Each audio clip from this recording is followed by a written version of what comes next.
The next morning Julian organizes a press conference to tell the world about the Neanderthal clone created by using cell nuclear transfer. A reporter asks about the morality of it, so Julian shows them a cute clip of the baby and asks how something so beautiful could be immoral. After the conference is over, Julian's boss reminds him that the board has a final say on anything that happens to the project. Many years later, the baby is now a young man called William.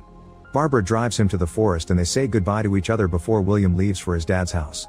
He looks around for a while before reaching the balcony with a great view of the river. Two tourists pass by on a boat and when they see William's ugly face, they start rowing faster.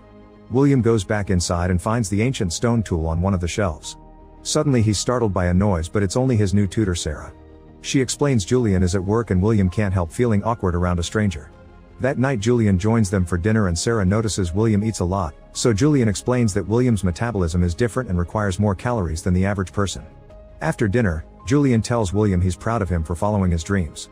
The next day Sarah helps William with his studies and shares she's still working on finishing her dissertation. William is very good at math, but English is a bit hard for him because he doesn't like metaphors, which he sees as lies. Meanwhile in the university, Julian tells his class about his project. When it all started, they had protesters complaining every day since they saw cloning as immoral and a sin against God. However, William grew up as a normal kid under the loving care of Julian and Barbara, so the protesters stopped showing up.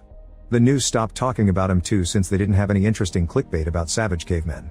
Theories say that Homo sapiens drove Neanderthals to extinction with superior intellect, but after years of studying his son, Julian doesn't agree with that theory anymore. William started to talk earlier than most children and developed faster. He also showed equal or even greater intelligence than his peers. One day William got sick and no medicine was working on him, but just being his mother helped him get better.